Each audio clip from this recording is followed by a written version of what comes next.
back, everybody. Thank you for sticking around. I would rather jump into a vat of deep fried dough. And this is why we have these issues. I would rather stick. And you will not go to therapy. I would rather stick my. Well, we'll talk about that in a second. I'd rather stick my head in the sand than listen to something. I'm glad you finished that one because Mac will throw us off if it gets too dirty on here. We'll have to discuss that with him at some point, I guess, because right. if Joe's only listening to half the show because he puts me on mute, I can't imagine what Mac's doing right now. So Hawaii. Native Hawaiians of Polynesian ancestry held a vote, or tried to hold a vote, to set up a tribal government to make some choices, do a little self-determination, and the Supreme Court, in response to some challenges from some non-native Hawaiians, have blocked that from happening. Yeah, well, and the thing is, the people that are doing this vote, they're only allowed to vote because they can prove that their ancestors were here back before, I think it was Captain Cook came. I can't remember. There's something that says our people were here. We're still Native Hawaiians. And these people are not the Native Hawaiians. It would be like me, well, it'd be like you going up to the Rosebud Reservation and going, well, hi, I want to vote in your government. And so what they're saying is we want to have a separate vote, create this tribal council, declare our lands, tribal lands, and then be able to run the state the way we want. Like most areas artificial reservations, still reservations on the mainland. Yeah. Yeah, that's what they want to do. And what's so weird is that when they became a state back in the 50s, that idea was encouraged. Like there was this, the federal government thought that was okay, that notion was okay, and they've been encouraged to take more a self-governing role for years and years and years. They've just never done it politically before. Well, they've tried to do it, but they're the problem is the islands are made up as separate tribes, for lack of a better term, just like here in the U.S. Except every group was on an island instead of all kind of in a mishmash like we had here in the Midwest. And what SCOTUS ruled is, if you're going to have a vote, everybody in the state gets to vote, and they were saying we're not going to allow non-natives to vote for their own tribal council, though. That's what's so weird. And I imagine that I obviously didn't read the order from the Supreme Court. I think Anthony Kennedy was the one who signed it. But the idea would be, hey, look, we haven't had this vote before. This is in litigation right now. We have to maintain the status quo, which you see from judges all the time. And because it's dealing with something like this, I don't know. Is it on appeal or is it directly to the Supreme Court? They went through a series. Okay. And it made it up to the Supreme Court. Okay, so it's in front of the Supreme Court right now. Yeah. And have they ruled on cert yet? Do they know they're going to take this up? I don't know what a cert is. Writ of certiorari. The Supreme Court has taken this case. They're going to... Well, apparently they have. Okay. Apparently they have. This is a temporary order until they can actually hear it, apparently. Mm-hmm. But I will tell you who it's going to impact. It's going to impact newlyweds the most and NASA second. And here's the reason why. What's really motivated and united the Hawaiians to get this vote is they're planning another observatory up on the volcano. And they are upset with the observatories there because it's a sacred mountain for them. Mm-hmm. And that is what has unified them. So if they get this vote that says we're now tribal, we're a tribal government, we're going to have these tribal lands, the very first thing that they're going to do is tear down those observatories. That's going to be it. They're going to take it down, return it to its nature, to its natural state. Number two, they're going to take back all the beaches. If you've never been to Hawaii, they have beautiful beaches surrounded by 50-story buildings and these giant resorts. And don't get me wrong, it's a great place to go. It's very beautiful.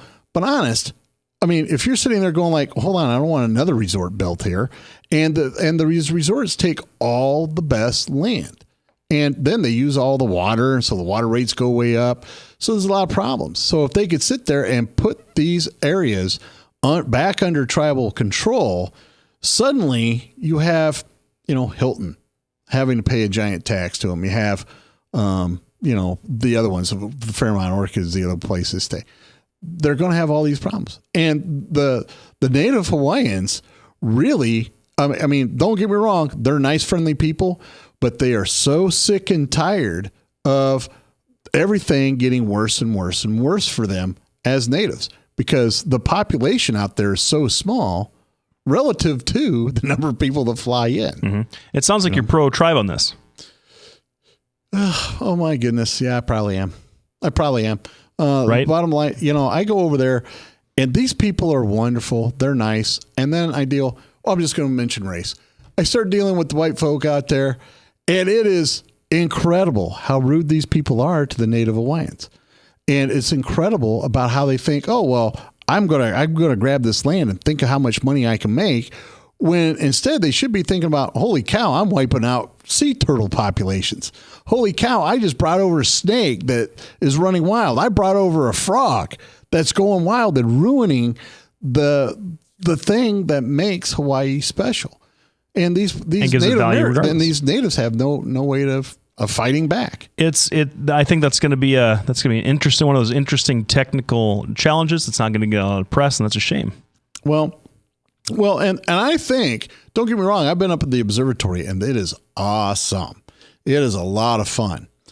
But when you sit there and you start thinking about how many of the Hawaiian royals are buried up there, mm-hmm. when you start thinking about how rare this nene goose is up there, when you start talking about crickets that are only found on that mountain, when you're talking about a flower called the silver sage, only found in this area, now you're going to build another observatory, crush all this stuff flat.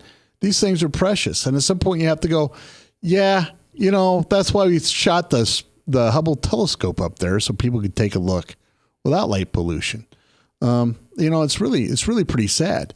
When you start looking at these natural heritage sites where they already have these houses built, and people run down there and grab the rocks and go, hey, I have a rock from Kamehameha's house. Mm-hmm. And you're like, dude, leave it there. Green Sand Beach. I'm going to tell you this. There's a place called Green Sand Beach. It's awesome. It is green.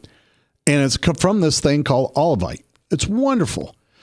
So last time I'm there, I witnessed these 3 Italian ladies, who are barely dressed, by the way, put several gallons of this sand and take it with them, right?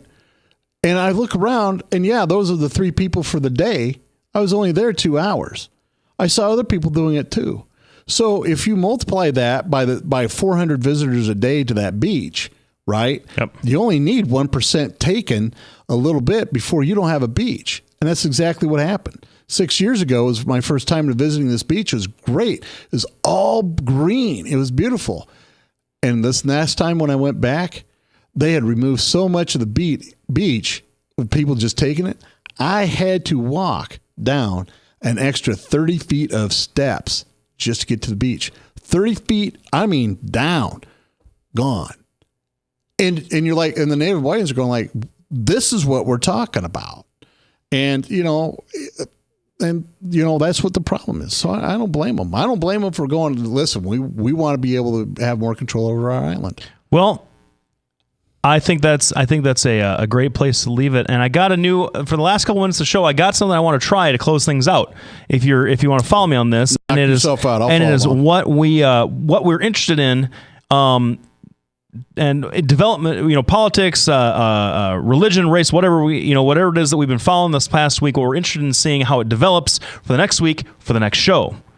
So to kick this off, to give you an example of what I'm talking about, I am very interested to see over this next week, up until next Tuesday, if all of the bald-faced lying that Donald Trump has been doing over these last couple of days, is that finally going to start catching him a little bit worse than some of the other stuff that he said that hasn't caught him at all. I'm interested to see if this whole 9/11 thing catches him. I'm interested to see if the New York Times reporter thing catches him.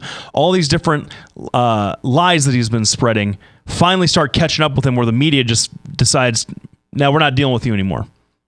What are you interested in looking for? Well, I think I'm gonna start looking at why liberals believe in climate change. I think that's what I'm gonna look at, because That's all I got. I got climate change on my head. So anyway. Well, take us out, buddy. Well, thanks everybody for tuning in. We'll be back next week. Lefty caught me off guard and got me back from me cutting him off earlier. So we'll be back next week. Hopefully we'll have just an exciting show, and hopefully you won't be in a mood. So thanks everybody for tuning in. We'll be back next week.